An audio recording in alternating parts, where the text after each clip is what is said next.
Google Chrome browser. তো আমরা 99% মানুষ যারা কিনা গুগল ক্রোম ব্রাউজার ইউজ করি এবং কি প্রতিদিন দেখা যাচ্ছে গুগল ক্রোম ব্রাউজার থেকে যে কোনো একটা ওয়েবসাইট আমাদের প্রতিদিন যেতে হচ্ছে, দেন সেটা আমাদের গুগল ক্রোম ব্রাউজারে এসে তো প্রতিদিনই সার্চ করে যেতে হচ্ছে। তো আমরা একবারে যাইতে পারতেছি না, যেমন যে কোনো একটা লিঙ্ক বা সাইট, তো একটা নিউজ পেপার বা ক্রোম ব্রাউজার থেকে আপনার যে কোনো একটা সাইট আপনার প্রতিদিন যাইতে হয়, যেমন ইউটিউবে অথবা ফেসবুকে অথবা রিমুভিজি যে লিঙ্কটা আছে, তো ছবির ব্যাকগ্রাউন্ড ইউজ করা, তো এই সাইটটাতে আমাদের সার্চ দিয়ে প্রতিদিন যেতে হয় এখান থেকে সার্চ বারে।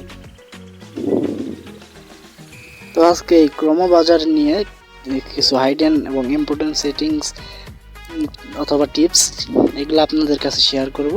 তার আগে বলে নিচ্ছি, আপনারা যারা চ্যানেলে নতুন আছেন চ্যানেলটিকে সাবস্ক্রাইব করে পাশে থাকা বেল বাটনে ক্লিক করে অল সিলেক্ট করে দেবেন।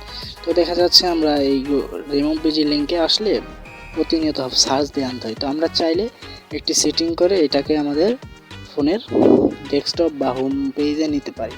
তো তার জন্য কি করতে হবে, যে দেখতে পাচ্ছেন যে কোনো সাইটে আসার পর এইখান থেকে আপনারা শুধু রিমুভিজি না, যে কোনো সাইটে আসার পর এখানে 3 লাইন মেনুতে ক্লিক করে দেবেন। দেন 3 লাইন মেনুতে ক্লিক করে দেওয়ার পর এখান থেকে দেখতে পাবেন অ্যাড টু হোম স্ক্রিন, এটা এখানে থাকতে পারে অথবা একটু নিচের দিকে স্ক্রল করতে পারে। তো আপনারা এটা খুঁজে বের করে নেবেন, অ্যাড টু হোম স্ক্রিন, দেন এটার উপরে ক্লিক করে দেবেন। তো এটার উপরে ক্লিক করে দেওয়ার পর একটু লোড নেবে, তারপর আপনার সামনে এই অ্যাড অপশনটা মানে শো করবে। তো এখন অ্যাড অপশনটা এই যে দেখছেন অ্যাড অপশনটা শো করছে, অ্যাডেতে ক্লিক করে দেবেন।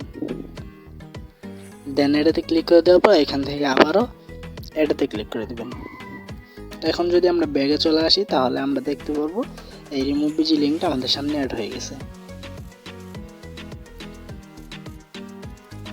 তো দেখতে পাচ্ছেন উপরে আমাদের রিমুভিজি লিঙ্কটা চলে আসে। তো এখন আমরা চাইলে খুব ইজিলি এটা ব্যবহার করতে পারবো সার্চ দেওয়া ছাড়াই।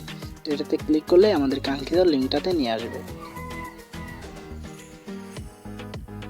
দেখতে পাচ্ছেন আমাদের কাঙ্ক্ষিত লিঙ্কটাতে নিয়ে আসছে একদমই ইজিলি, কোনো প্রকার বারবার সার্চ দেওয়ার প্রয়োজন পড়ে না। তো আপনারা শুধু রিমুভিজি লিঙ্ক না, যে কোনো লিঙ্ক এভাবে সামনে নিয়ে যেতে পারবেন। দেন দ্বিতীয় নম্বর যেটা আছে, দেন এখান থেকে দেখা যায় আমি যে কোনো একটা সার্চ করছি, এখানে আমাদের সার্চ হিস্ট্রি এবং কি সব কিছু এখানে থেকে যায়। যেমন এখান থেকে আপনারা দেখাচ্ছি হিস্ট্রি, দেখতে পাচ্ছেন এখানে মানে আমি যত কিছু সার্চ করছি এখানে সব সার্চ হিস্ট্রি এখানে দেখাচ্ছে। তো আমরা একটি টিপস যদি এখানে ফলো করি তাহলে এই সার্চ হিস্ট্রি কেউ দেখতে পারবে না। এর জন্য কি করতে হবে, এর জন্য আপনারা চলে আসবেন এইখান থেকে আপনি 3 লাইন মেনুতে ক্লিক করে দিবেন। 3 লাইন মেনু থেকে নিউ ট্যাবের নিচে যে ট্যাবটা আছে এইটাতে ক্লিক করে দিবেন। দেন এটাতে ক্লিক করে দেওয়ার পর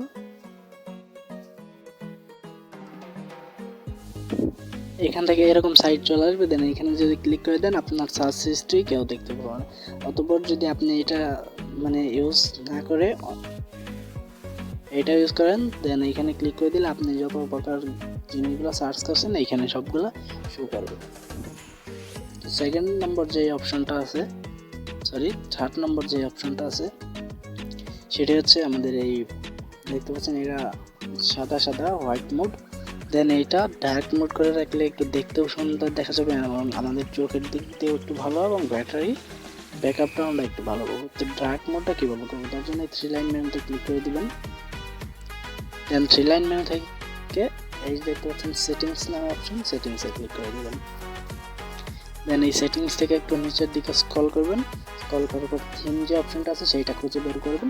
এটা যেখানেই থাকুক নিচে বা উপরে থিমে ক্লিক করে দেবেন। দেন থিম থেকে ডার্কে ক্লিক করে দেবেন।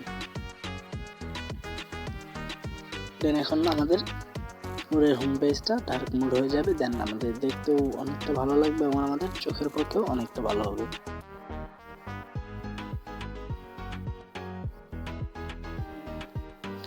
দেন এইখান থেকে এই সেটিংগুলো করে রাখলে আপনার ডেইলি লাইফে ফোন ইউজ করাটা এবং ক্রোম ব্রাউজার ইউজ করাটা অনেকটা সহজ হয়ে যাবে। তো আজকের এই ভিডিওটা এই পর্যন্তই।